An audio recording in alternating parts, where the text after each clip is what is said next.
everyone. I'm Alex. Hi, I'm Carla. And we are Epic Read Society. This is our first sit down where we're gonna review a book together.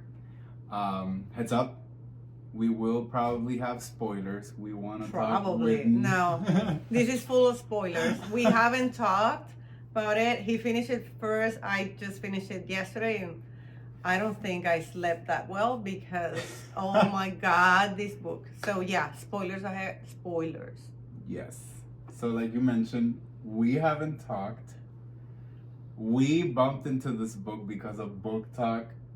I read it first, and I've been dying. You devoured. Like, no, he's been reading this has been crazy. And you read it like in 3 days, 2 days. 3 days, and that even felt like it was somewhat long because there was no audiobook. So I literally had to read the book. So it was like finding every single minute that I had an opportunity to jump back in. Whether it was ending a meeting, finishing cooking, eating, showering. It was literally like, done. Okay. Yeah. So whoever knows us knows that audiobooks are real books. Like, right? Yes. Like, we have very hectic 100%. lives, and we have probably not diagnosed ADHD. I don't know. We can read, like, we can listen. So for us, that's life. And then this one didn't have one, so we were like, what are we gonna do? So yeah, it was quite a challenge. It's funny. It's like when you haven't like taken like a pencil and you start writing. It's like, I don't know how to write anymore. It was the same. It's like, I don't know how to read anymore because it wasn't an audiobook, but it was for you. I think it was more like it took you. For me, it was a little bit longer. But then I was like, okay, I want to see what happened after you told me. And I was like, okay, I need to finish this. And wow, like the plot twist, there were little things here and there. It's like, oh, okay, this is what happened. But then the one at the end, I was literally, last night, I was reading it on the Kindle and I was like, and we're gonna deep dive into the ending. But speaking of the plots, that's one thing that I loved a lot about the way that Rachel wrote this book. She literally, so every like 2 to 3 chapters, something happened. It might not be big, it might be small, it might be actually pretty big, but it always had something happening. Usually, a lot of the books, it's like story, plot. And then you go back. Yeah. Here, there were so many things that kept me engaged. So they're lost at sea. Are they gonna die? The squid pops up. The forest. Like, there's literally so many things that happen through this journey that it felt like a complete story in just one book. Yeah. Something that somebody else would have probably extended this whole book into maybe 2, 3. If they wanted it, but if it just felt like, it was just perfect. Yeah, and so this is a first person point of view, mm-hmm. So it's from the point of view of the female main character. Mm-hmm. But so at the beginning, because I'm so used to the dual point of view of the female and male, that I thought at the beginning, I was like, am I gonna get bored about this? Because Quicksilver, for example, you have the 2 of them. When the moon hatched, you have the 2 of them. Even Fourth Wing, Iron Flame, it's her point of view, but then there are some chapters that are like Satan's point of view. So this one was only her, and I was like, is this gonna be like a monologue? Is it gonna be like too dull?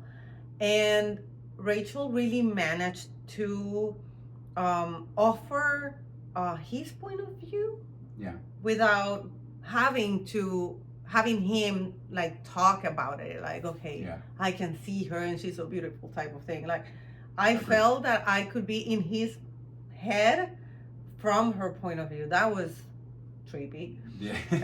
But it was so good. The whole story. So we were talking, so we haven't talked about the book, but the only thing that he was saying that if we how can you summarize this book without giving it away? So I tried to do it with my husband last night. He's like, so what is it about it? So we were like, okay, I don't know. It's like my description was the worst. I'm like, it's this girl. She was kidnapped, but then now she is going back to her kingdom. And my husband is looking at me like, that's a summary of the summary of the summary. So incomplete. There's so much excitement that was missing. But oh my god. Oh my god. So, it's been a week and a half? A week since I fit. No. For you? It's been a week since I started, but it was right before New Year's. Yeah. So, that was the other thing. I started right before New Year's. New Year comes in. Of course, I'm not going to have a lot of time to read. We ended up hosting people in the house. I'm trying to find any minute to like pull the Kindle out and deep dive into it. And it was just so hard. But for me to still be thinking about this book, the chapters, the characters, the development of the whole story, and that as soon as I finished it, I wanted to reread it, and it's in my plans. I'm debating if I want to wait until the second book before doing so, or if I want to reread it now. But there's so many things that I've seen on TikTok that it's like from a whole new perspective that you see so many of the dialogue that I could literally right now just end this video and start reading it again. I can't wait for the audiobook. Like, yes, I want to see March. how she looks like she looks like, she sounds like, how he sounds like. And I'm guessing, like, I don't know I how hope they're gonna do it like Quicksilver. Quicksilver, if you've heard the audiobook, and mind you, when we talk about audiobooks, we do both. We're literally with the headphones and reading it. It's the best thing because you zone out from it helps everything. You focus. It totally helps you focus, because every time I tell people that we do audiobooks, people are like, oh, I can't. Like, I get so distracted and I can't. Seriously, book, it's you're like, it's the best. I started reading actually Immortal, just came out, review coming soon. But I started reading it and I told Carla, I'm not gonna buy the audiobook for this one. I'm just gonna do Kindle. I have the physical book already. We're gonna take our time. Surprise. I couldn't. I was distracted. I'm in the middle of reading and then I'm like, oh wait, did I close the door? Or did I do this? Or did I wash the dishes? Does Panchito need to go out? So Panchito is the dog, by the way. Yes. So it definitely helps a lot to get immersed in the story. Yeah. But what I wanted to get to was that Quicksilver's audiobook, it has both female voice and a male voice, and it's so immersive. So I really hope, either way, we're still getting that audiobook. Of course. But I really hope, to your point, that we kind of get both voices, because I don't know about you, but I fell in love with Aker. See, this is why you need the audiobook as well. It helps you with the names and pronunciations. Yeah. But we'll go with Aker. Aker, yeah. I think it's Aker.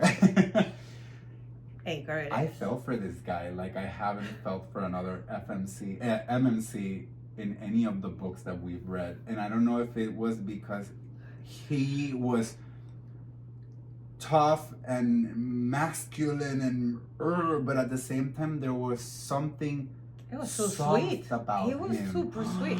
So I was telling Alex while I was reading it, he would ask me like, so you haven't said anything, like what? And I'm like, well, I don't know, call it PTSD, but I was waiting for the other shoe to drop. Yes. Like I like this story, but I'm so traumatized with Fourth Wing Iron Flame, Quicksilver, When the Moon Hatched. I mean, all of them. That somebody dies. Avatar, Throne of Glass, throw them all in. It's PTSD. There's always like somebody, and you have that big plot twist. And here it went with the flow. So you had the little like, ooh, okay, so you're constantly questioning what's happening. But at the same time, I was like, nobody's gonna die here. Yeah. Oh, okay. Now they're gonna fight, and no, he's alive. Okay, so it is nice. It kind of like refreshing because that's one thing actually that I hadn't thought about it. Like nobody really like died. Like I wasn't traumatized because one of my favorite characters died. It was safe to the end, and that makes me worried about book 2 because, to your point, too many people are alive that are part of the main. The way it ended, it was like, I was like, where is the so I'm worried. Where's the epilogue? Where is the? I was like, what? Yeah. It. Yes. And another thing that I want to add to that is, while I was reading it, every time that I would get some sort of dialogue between the FMC and the MMC, I always thought I knew what was gonna happen because I was thinking about all of this. Yes. Literally, I would be like, he's gonna backstab her. He's gonna say this now, and then it didn't happen, and I'm like, oh, he's nice. Okay, nothing happened. Oh, he's gonna kill now his best friend. No. Oh no, he actually didn't do it. Okay. Oh, now this is gonna happen, and I just kept going back to every single plot from all of the other books. I know. And I think that's the beauty of it. I know, that's the thing. It's like everybody's alive, everybody. But, so, again, if you're here, it's because you read it. So, the way you see her, so that's the other thing that I told Alex. She's a strong character, but she's not an idiot. Like, sometimes, like I love, like Fourth Wing is one of my favorites, right? But you just want to slap Violet. We all want to kill like, Violet. You were like, you shot the F up. Like, seriously, like, why? And here she is like, like she was okay. At some point when she went, when did I tell you? Like she went somewhere or she did somewhere, when she went to the forest. Yes. And she's like, when she went after Messer.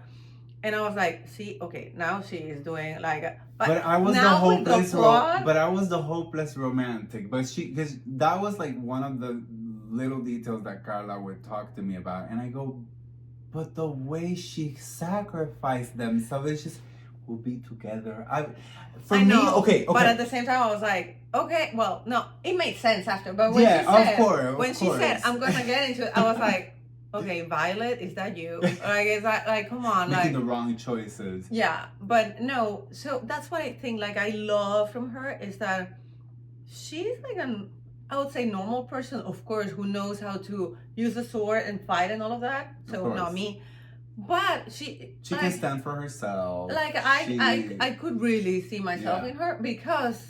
Like total normal person, logical, like she has communication, which Violet doesn't. Yeah, she clearly doesn't know what communication is in a relationship. Yeah, and he does too. Yes, like he is amazing. Like, this book, he's amazing. He is.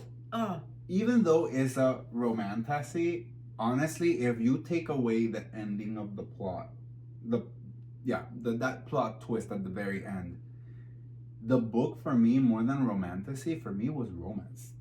It was really good. It was literally more on the relationship side, on how they build this trust among them, and all of this while literally all hell is breaking loose around them. It literally felt like it was a romance book. So many times I kept telling you, I'm not done, but oh my God, this MMC and the way these two are falling in love and the way that they're taking their time. I felt so bad for him. I was like, no, she did not. They punched him, kicked him. Like she did not. So yeah, no, that plot twist at the end. So I told you at the beginning with Kai, right? Because it goes right there. I was like, okay, is he gonna be another Dane? I was like, is it gonna be his like best friends that turn like they are lovers together. To enemy? Yeah, it's the opposite. Yeah. So is he gonna be a Dane? I was like, I don't know. But then it's not Kai, and she lives with him because he's supposed to be from that life that she supposedly. She likes, and she's hoping to go back because she doesn't feel herself in her new life. That I was like, okay, this is when the moon hatched, where she had to trust somebody who was telling her that they knew each other before. So I liked it because you know, when you're reading, you cannot help but compare to whatever you have read before. But then, so the whole thing, and that's why you were saying that I would love to reread it. Yes, for sure, because with that plot twist at the end where she, again, spoilers. Remember, she is the bad guy. But so she said, remember, I am the bad guy. But at the same time, she's part of the rebellion. She's the head of the rebellion. So one big hole is like, so what about, what was her name of the best friend, Aurora?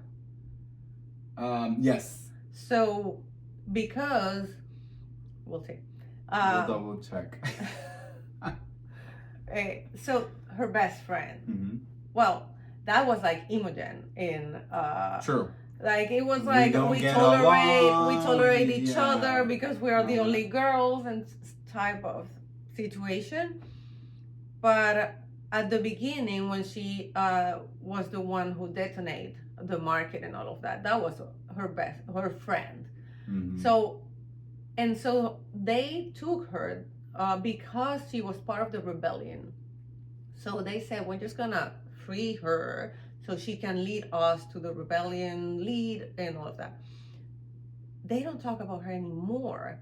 So she is, so now we know that our amazing main female character, she is the leader of the rebellion. So where is everybody?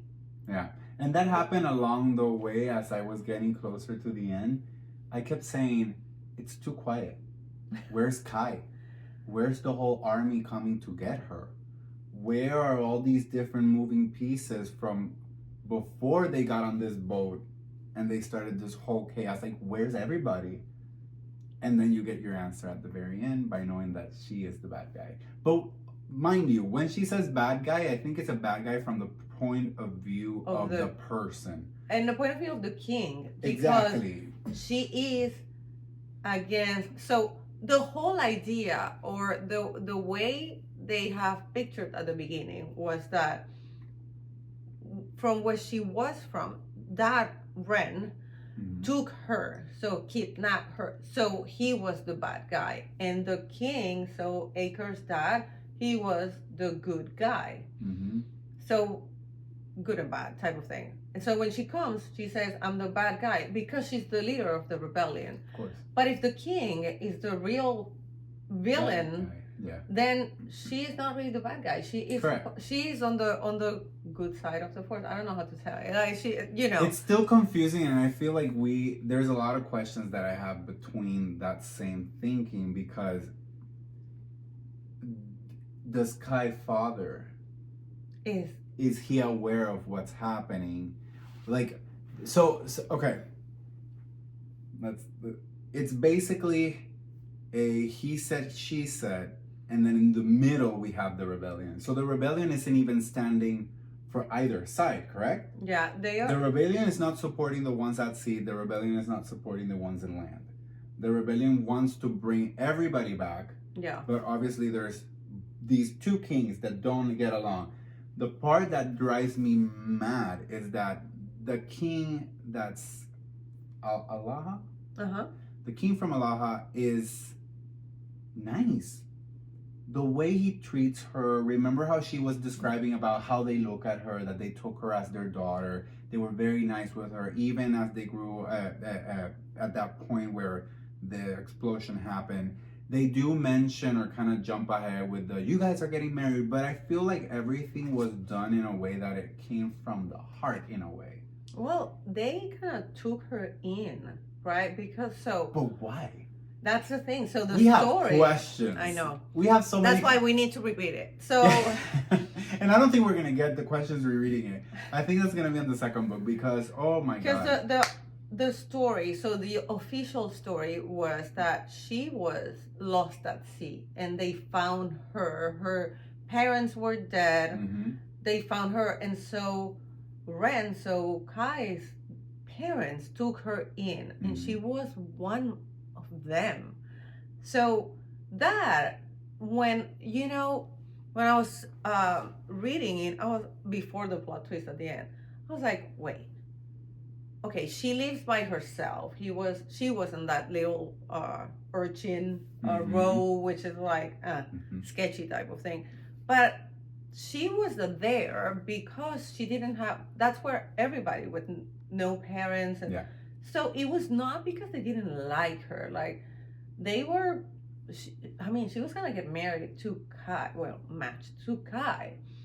So, but that was one of my questions. I was like, why were they treating her so well? Like, she has no money, no parents. Meanwhile, the good guys are Why? treating her like shit. Yeah, Literally. like, why? You know? And That's why was it's confusing. That's why I'm like, I have questions. Because one is treating her nice, the other one doesn't treat her nicely. She's in the middle of both of them with a rebellion. Because clearly there's things between the kings that need to be sorted out. But it's, oh my God. I just need the second book. Yeah, Rachel, please. I mean, we're not going to talk to anyone. This is driving us insane. This is driving us insane. I mean, let's just talk. Yeah. Listen, girl. I won't say anything. She won't say anything. But as long as we can clench this desire, this crazy... Or if we didn't understand and you want just to clarify for us, please. We would be happy to have you on a little Zoom call. Yeah. Why not? Join us. Listen, this again, you read how many books last year? I know we're not in the high readers, but you read a lot. I did 41 since July. Exactly. That was 41 in half a year. I did 71. And most of some of them were very short books and things. And out of all of them, this, I loved many, many of the books, but this one was wow. Yeah. And it's because, again, some of the other ones with the plot twist, somebody dies or something, so you're already affected emotionally before that plot twist at the end, so you're destroyed. Yep. Here, I'm not destroyed. I feel bad for Aker. I feel betrayed. I feel bad for Aker. I feel betrayed. And the thing at the end, by the same person that we're in the mind of. That's the crazy part. What you were saying, that you are in her, inside her head, and you don't know that she's plotting all of this. So was that because they agreed on having some sort of mind grip on her? That's my theory. To make it more I feel believable. Kai put her in this.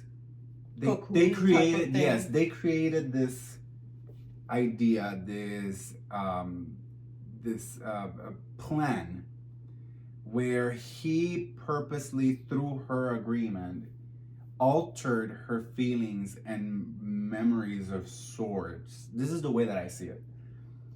And done in a way and in a process, because remember that they say that the minute you hit land and the further away she got from Kai, the more she was going to feel the loss of the grip his magic has on her. Yeah. I think they purposely built her to feel or believe everything that Kai represented. To make it more believable. Exactly. Because you said that Akers told her a couple of times towards the end, it's how do I not know that you don't work for Kai? You said you loved him. He told us. You said. He told us. I'm and also it's also you said you loved him. It also with the way that not the episodes, the chapters were written, and I wrote that in several comments in TikTok. Each chapter is its own time lapse, or not time lapse, but it's its own moment in time. So usually some of the books you would end with a big cliffhanger in chapter 4, and then you continue that, where it's and then I realized that Carla had killed someone, and then the start of the next chapter is me telling Carla, how could you do that? Here, each chapter has a beginning and an end during the period where you're reading. So when you jump to the next chapter, it might not be a day apart, but it's probably like 4 hours. And you can tell because she will be like, and I went in and I took a bath. Ended the chapter.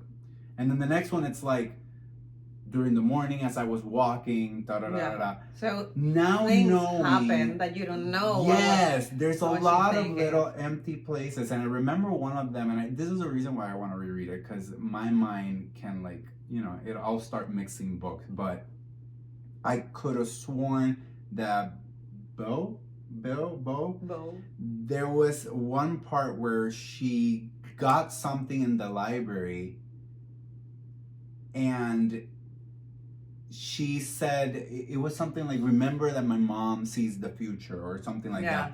But I remember that it was kind of like closer to the ending of a chapter, and then when it started again, we're getting closer to this plot twist. So there is a gap that we never saw, and it was her realization of what was actually and now that you're talking about that, I'm realizing, so one of the many reasons why I want to read it again or listening to it in March is that, for example, she tells you that she's going to the library because she wants to know more about the bonds and the matches.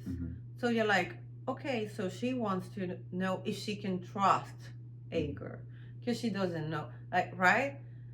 Then, because she starts looking at that, and you're like, yeah, it's just because she just wants to know if she can trust him. Of course.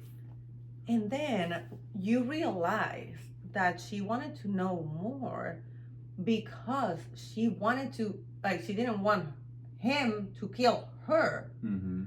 And so she wanted to know more. When she found about the blood bond, which is not the blood oath, it's the bond, where if he lies, so he cannot kill her because he did that. Correct. And his dad, remember at some point his dad, the king, said, you cannot do blood oath like that. Again. So at the time you're like, oh, the king is bad. No, like he was trying to protect him because like, again, there are so many things that when you think about them again, when you know the end, it's like, for example, she was becoming friends with a cook, with a chef. And you're like, oh, well, she's doing it because she's all by herself in that big castle. And then she gets more like in touch with the people in the kitchen. No, she was getting more in touch with the people in the kitchen to poison the wine. But I think like, what the heck? Yes, but I also think some of it was legit. Oh, I think she had everything I wonder if it was her or if it was Bo. But because since they can see the future, were they already prepping the situation for when she arrived? Again, I have questions. I need answers because the more I think about it, the more questions I have, and it's because I just want all the answers. But I think it's unbelievable. There's just so many possibilities. She was just a mastermind. She was. She is. And so everything that she was doing was for a reason. And the fact that it's funny because... But it wasn't part of the plan, because that's another thing. I know that we're saying like, oh, finding about the bonds and all that. There was no way for her to have predicted that he was going to do the blood oath. So I'm wondering, and this is more of a question for Rachel, if he hadn't done the bonding, would she have played the victim at the end of the book? Yeah. Pretending that she didn't know about it so he wouldn't kill her? Or, because the other thing, like, I don't know if she was... I don't know if she was looking into the matches and the bonds because she wasn't expecting to fall in love with Aker, and she wanted to know, like, because she wasn't expecting. So there was no way that she could have predicted that he was gonna. But she knew at some point, exactly. But she knew at some point that she was going to betray him. Yes. So maybe she was like, okay, I have to betray him, but I love him. So what's the deal with the match and the bond and all of that? Because if I lie, am I gonna die? Is he gonna die? Like I don't want him to die. So that's the thing. It's like why was she looking into it? Yeah. It's insane. Like I love the whole, you know, how the story, it was going like this and then like and I know we got that chapter where before the ending where they kind of explained sort of the past of that treaty that she did with Kai. 56. If you haven't read the book, I really hope you did. If you're watching this and you haven't, like at this point, sorry, you have to know. But chapter 56 is basically when everything starts. You start going, what? And it just keeps escalating. Yeah, the chapter 56 is where, so the story goes from this timeline to this time. And then chapter 56 brings you back to this. Like when she freed or helped free Acre. And Acre was there and she's like, I have to go. She had to go because she had to talk to Kai and do that. It's like, what in the world? But amazing. Like that chapter, it's everything. It's literally where you're like, but I still have questions to that chapter because how just how no what I need someone to confirm it. My theory is that she from the very beginning, she's been the badass that she is, and she started rolling with this plan with Kai. He probably altered everything to put her in this bubble that would break at the right time. Yeah, because I don't know, like, you know, that's another thing. How did they know that this was going to be the moment that? I know, no. So I read on the Kindle most of the time because my trophies, I don't want to like bend the frame.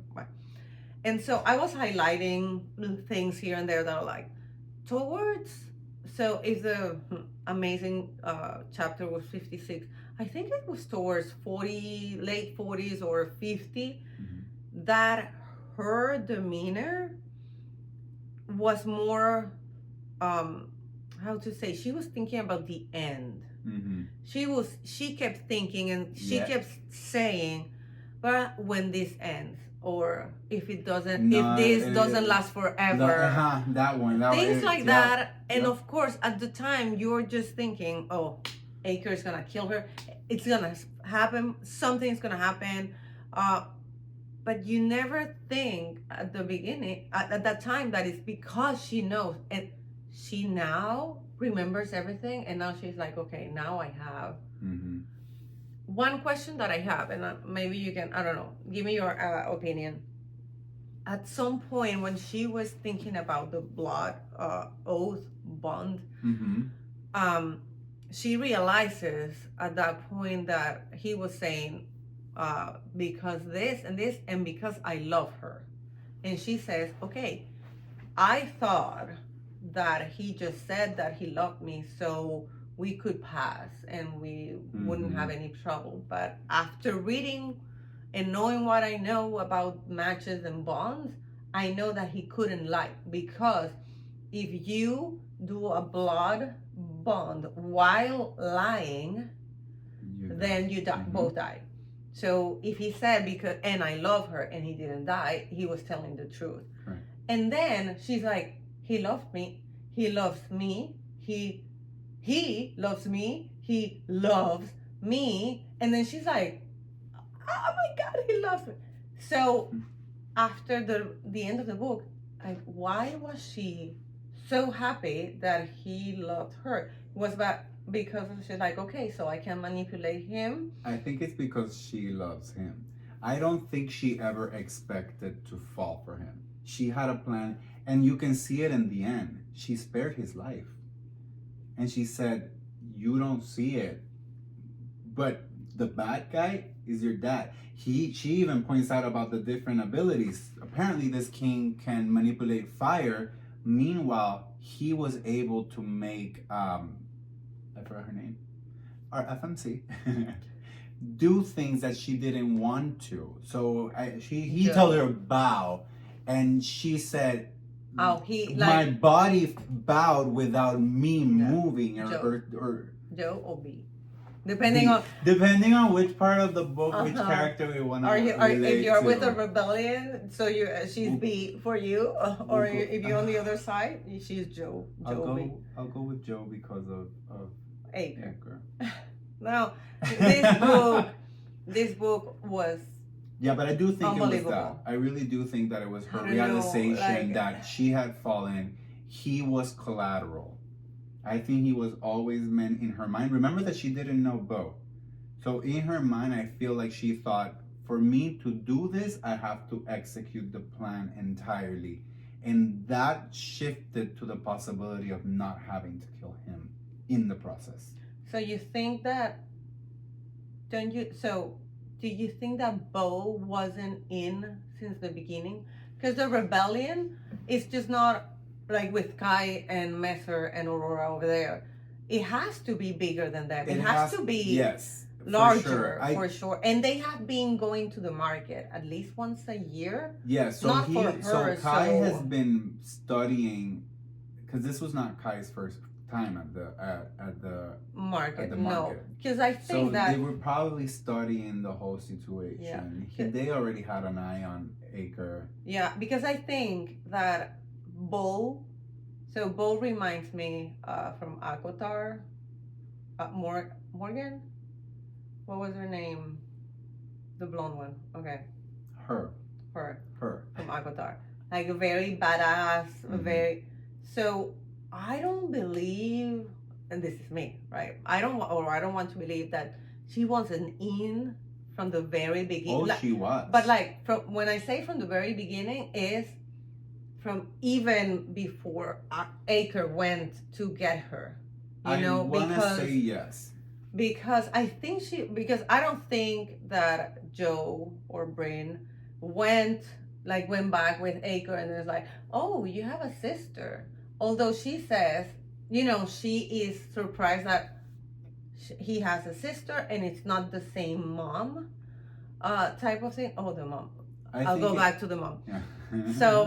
So I think that she didn't know who Bo was at the beginning because of Kai ties to her mind. No. But I don't think that she was like, hi, I'm Joe, I'm Bo. Can you help me? Like right off the bat like that? I do think they didn't know each other. Okay. Remember that the advantage that Bo has that everybody else didn't have is the fact that her mom can see the future. And there was a part where she says like, you're gonna break his heart. Yeah, your heart is not the only one who's gonna break or something like that. And she goes, remember that my mom sees the future. I think that was a clue that they were working how do I say this? They were part of the rebellion without being part of the rebellion. They were preparing themselves in this castle, in this kingdom, for when this moment happened, where she had the realization to tell her, we know, and we're with you, and this is and kind of break her down, because she, remember that before the party, I believe that at the chapter, right before this whole party and the whole plot started breaking down, I think it ends with her in the library. Yeah. I think this is the moment where they're like, we're with you. Oh, welcome back. You remember everything. You don't know us, but we know you. And I think that's why, since the first time they met at the camp, she was always very nice to her. She was always like treating her like a friend. It felt very genuine. She would tell them, don't be afraid of these guys. They walk around like, have this strong attitude. Her willingness and openness towards the FMC was so weird at the beginning that it makes me think that she knew about her coming, not necessarily that she was already with the rebellion, because at what point were she able to leave the castle and branch out on her own to meet with rebels? So the mom had the color as well. I like it. Okay. That's my theory. Talking about moms. It was like two plots met at this point. So talking about moms, Acre's mom was Breen, or B's neighbor at the Urchin wrote. Mm-hmm. But I'm pretty sure, well, I was gonna say, I'm pretty sure that when they were escaping, she went out, like Acre's mom, and saw them. And it's like, oh yeah, I've heard you. You guys are so loud. Where are you going? And he was there. So she wouldn't recognize him because she was supposed to be dead when he was, I think, very young, like 13 or something. But like, how did she end up there? Was she taking care of, like, I don't know, taking care of Breen or Joe? Like, she was the very obnoxious neighbor, but maybe Ren, so Kai's dad, put her there for something. Because she didn't, and it's not that she was dead, she left because she didn't want to be with the king, Acre's dad. Mm-hmm. And Ren was like, well, you can be here, and by the way, we have this girl here, so can you somehow take care of her, or at least be a spy for us? I don't know. That little thing that they just mentioned, like, oh, okay, Yeah, she was they schemed over the mom. she was my neighbor. Mm-hmm. Okay. I was like, you're not gonna tell him? Yeah. What, like, she's alive and she's there. There's a couple of plot holes. And that's the thing, is like, they talk about that. She's like, I'm sorry.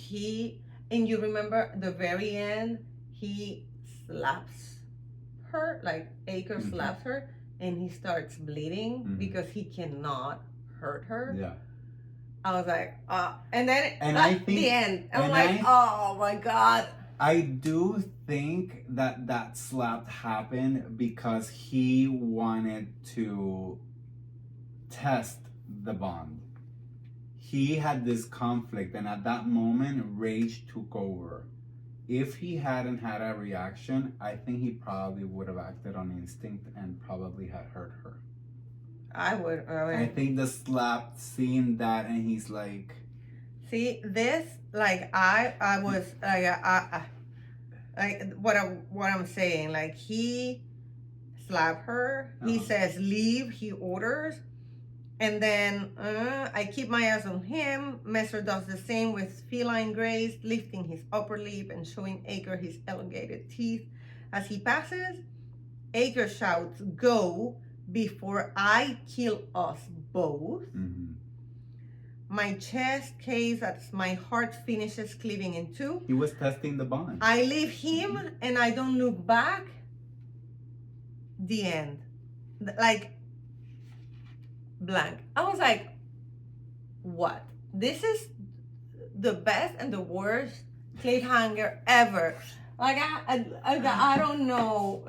I don't even know that Fourth Wing, Iron Flame, that I wasn't, and nobody died. But, well, the king kind of, he was almost there. Because when the Moon Hatched had an ending, and we're not going to talk about it just in case somebody hasn't read it, but it had an ending that it was surprising. Yeah. I didn't see it coming. It connected with things from the other chapters. But I think the biggest shock is the fact that you are the main character and you didn't know. The main character was planning on it. I don't know. I think that was the big because how did it happen? Like, I told him it's so good because most of the books you don't know. Like, you have the big plot twist, but there's no way you could have known because they don't give you the info. Agreed. Here, it's all in her head, and when you think about it, it's like, that's why she did that. So that's the thing. It's like one of those Agatha Christie book or Sherlock Holmes that you're like, oh, this clue and this clue, actually it makes sense, but you're not expecting it because it's just, you only have a point of view. And at the end it's like, oh yeah, it was me. Surprise. I'm the bad guy. Oh, Billie Eilish plays in the background and it's perfect. Yeah. No. It was amazing. So Mariah's best book ever. Read it. Yep. If you feel that it's a little bit like not that, it's not that good. It's like you feel like it's a little bit slow, just keep going. You're not visualize it as a romance book. Yeah. Because honestly, that whole, at least once you jump like chapter 4 or 5, that I think it's when things start picking up. From that moment until the close to the plot, it's a lot of them bonding. It's a lot about falling for this. And nobody NFC. dies. Someone did die though. But it's like not like in the other books. Like, it's not like, oh my god. True. But it's more like it's a story. It's flowing. You don't have a lot of world building type of thing. It's more like story, bonding, trust each other type of thing, and then bam. I really fell for this. Amazing, and that's why we picked it for our first review because.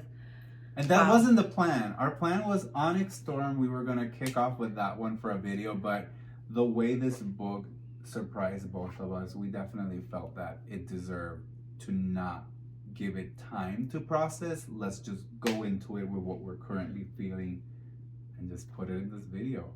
So I hope you liked it. We've been talking for quite some time, but there's just so many questions, and I still feel like we're gonna stop recording and we're gonna think of more things that we didn't mention in this video. But if you don't follow us, find us on Instagram and TikTok. We're Epic Read Society. We're gonna keep doing reviews. There's 2 of us, 2 different personalities, 2 different point of views, but at the same time we have those sweet spot in the middle where we love books like this one, and it's just amazing. So I hope you like our content. So like, follow, subscribe, share, and we'll see you on the next one, which will be Onyx Storm. Ooh. Mind you, we'll be wearing sunglasses because we're committing to a 24-hour This is an all-nighter. digest. This is an all-nighter. Those 24 hours are going to be very interesting. We have the midnight release party. So we're going to be reading and listening to the book. We Target release. And then we have the next day we have another book signing that we have to go. So it's going to be interesting. It's going to be a fun one. So we'll keep you guys along the journey. But yeah, we'll see you on the next one. Bye.